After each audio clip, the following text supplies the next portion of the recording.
Hi, నేను doctor Guruvardhan, orthopaedic surgeon, apple hospital Vijayawada నుంచి. ఈ రోజు చాలా మంది పేషెంట్స్ మోకాలు పూర్తిగా అరిగిపోయిన తర్వాత ఆపరేషన్ లేకుండా వేరే ఆప్షన్స్ ఉన్నాయని అడుగుతున్నారు చాలా మంది. అండ్ ఆ ఉన్న చికిత్స పర్మనెంట్ చికిత్స టెంపరీ అడుగుతున్నారు. ఇప్పుడు చాలా మంది వీడియోలు చూసి న్యూస్ పేపర్ చదివి చాలా అపోహ అవుతున్నారు. ఆపరేషన్ లేకుండా పర్మనెంట్ చికిత్స వచ్చింది, ఇంజక్షన్స్ చేస్తే అయిపోతుంది, లేకపోతే కానీ కరెంట్ పెడితే అయిపోతుంది అని అంటా ఉన్నారు. నా ప్రకారం అయితే మాత్రం అది పూర్తిగా 100% తప్పండి. మోకాలు పూర్తిగా అరిగిపోయి వంగిపోయిన తర్వాత ఆపరేషన్ కాకుండా వేరే చికిత్స వల్ల కూడా కాలు స్ట్రైట్ అవ్వదు, పర్మనెంట్ గా తగ్గదు. జనరల్ గా 2 ఆప్షన్స్ ఉన్నాయి మనకి. మోకాలు పూర్తిగా అరిగిపోయిన తర్వాత తీసుకోవాలి 2 ఆప్షన్స్. ఒకటి సింపుల్ ఇంజెక్షన్స్. ఒకటి ఏం ఇంజెక్షన్ ఇస్తామంటే స్టెరాయిడ్ ప్లస్ హైల్యూరిక్ యాసిడ్. హైల్యూరిక్ యాసిడ్ అంటే గుజ్జు పట్టే ఇంజెక్షన్. ఆ 2 ఇవ్వడం వల్ల టెంపరీగా పేషెంట్కి నొప్పి తగ్గుద్ది. ఇది జనరల్గా ఎవరికి అడ్వైజ్ చేస్తానంటే, సార్ ఈ చలికాలం నేను ఆపరేషన్ చేసుకోలేను, నాకు జలుబు వస్తే ఇన్ఫెక్షన్ ఇస్తుంది, ఎండాకాలం నాకు ఆగుతాను అన్న వాళ్ళకి అడ్వైజ్ చేస్తాను. టెంపరీగా పోస్ట్ పోన్మెంట్ 6 నెలల నుంచి సంవత్సరం వరకు. అందరికీ 6 నెలలు సంవత్సరం పనిచేస్తానికి కాదు. కొంతమందికి వారం 10 రోజులు పనిచేయచ్చు, కొంతమంది సంవత్సరం పనిచేయచ్చు. అది మనిషి బలాన్ని బట్టి ఉంటుంది. అది జస్ట్ ఎముక మధ్య గ్రీజ్ లాగా పనిచేస్తుంది అంతే. అదేమి పూర్తిగా జబ్బుని ఏం నయం చేయదు. సో అది ఒక ఆప్షన్.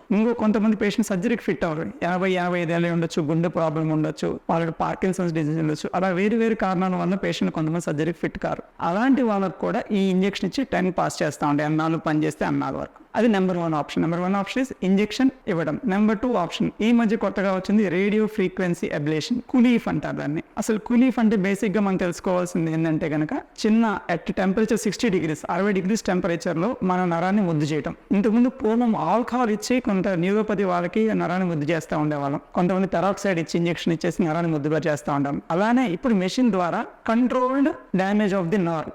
సో ఈ ఆల్కహాల్ వల్ల కానీ ఇతర వల్ల నరం పూర్తిగా డ్యామేజ్ అయితే మళ్ళీ మనకి కంట్రోల్లో ఉండదు ఎంత డ్యామేజ్ అవుతుందని చెప్పేసి. ఈ రేడియో ఫ్రీక్వెన్సీ అబ్లేషన్ వల్ల ఆ నరాన్ని స్పర్శ లేకుండా తీసుకెళ్ళనీయకుండా, నొప్పి సిగ్నల్స్ తీసుకెళ్ళనీయకుండా ఆపొద్ది. సో మనకి జనరల్గా మోకాలకి 6 నరాలు ఉంటాయి. ఈ 6 నరాలలో 3 కానీ 4 కానీ మెయిన్ నొప్పి కారణం చేస్తూ ఉంటాయి. ఈ 3 కానీ 4 కానీ ఈ రేడియో ఫ్రీక్వెన్సీ అబ్లేషన్ అంటే 60 degrees వల్ల కరెంట్ పంపించి ఆ నరాన్ని ముద్దు చేస్తాం. అంటే ఇక్కడ జరిగేది ఏంటంటే కనుక మోకాల నుంచి వచ్చే నొప్పి సిగ్నల్ ని బ్రెయిన్కి వెళ్ళకుండా ఆపుతున్నాం. మోకాలు అరుగుదలను ఆపట్లేదు, మోకాల వంగిపోయేదాన్ని ఆపట్లేదు.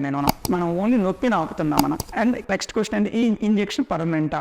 రిజల్ట్ వెంటనే వస్తుందా? సో ఏ ఇంజెక్షన్ అయినా రిజల్ట్ వెంటనే రాదండి. ఈ రేడియో ఫ్రీక్వెన్సీ అబ్లేషన్ రిజల్ట్ వెంటనే రాదండి. It takes minimum 3 days to 3 weeks time. 3 రోజుల నుంచి 3 వారాలు టైం పడుతుంది దాని రిజల్ట్ కనపడటానికి. మనకి ఎన్నాళ్ళు ఉంటుంది? 6 నెలల నుంచి సంవత్సరం దాకా ఉంటుంది. సో ఈ నరం మళ్ళీ మనం ఏదైతే నరాన్ని మనం కంట్రోల్ డ్యామేజ్ చేసామో అది మళ్ళీ సంవత్సరం తర్వాత రికవర్ అయ్యే అవకాశం ఉంటుంది. సో మీకు డౌట్ రావచ్చు, సార్ మొత్తం నరాన్ని తీసేయచ్చు కదా, ఎందుకు అసలు నొప్పి రాదు, శుభ్రంగా మోకాలు వంగిపోయి నడుస్తూ ఉండొచ్చు అని చెప్పేసి. రైట్, మంచి క్వశ్చన్. మీరు చాలా మంది డయాబెటిక్ పేషెంట్ చూస్తుంటా ఉంటారు. వాళ్ళకి యాంపుటేషన్ చేస్తూ ఉంటాం, కొంతమంది కాలు తీసేస్తాం. మనము పుండు మాండడం వల్ల కాలు తీయచ్చు. ఇంకోటి చార్కోట్స్ ఫుట్ అంటే కీలికి నరం చనిపోవడం వల్ల ఎముక ముక్కలు అవుతాయి. దాన్ని చార్కోట్స్ ఫుట్ అంటారు. సో ఆ చార్కోట్స్ ఫుట్కి వైద్యం ప్రపంచంలో ఎక్కడ లేదు. యాంపుటేషన్ అంటే కాలు తీసేయడం తప్ప వేరే మార్గం లేదు. ఆ చార్కోట్స్ ఫుట్ ఎందుకు వస్తుంటే ఆ జాయింట్ కి sensory nerve and positional nerve damage అవడం వల్ల ఆ ఎముక కంట్రోల్ ఉండదు అనమాట బాడీకి. దాన్ని ఇష్టం వచ్చినట్టు మూవ్మెంట్ అవుతూ ఉంటుంది, నడుస్తూ ఉంటుంది, బలిగేస్తూ ఉంటాం, అటు పక్కకి తిరుగుతూ ఉండి ముక్కలు అయిపోయింది. ఇన్ కేసు అలాగనే మనం పూర్తిగా మోకాలు నరం డ్యామేజ్ చేస్తుంటే కనుక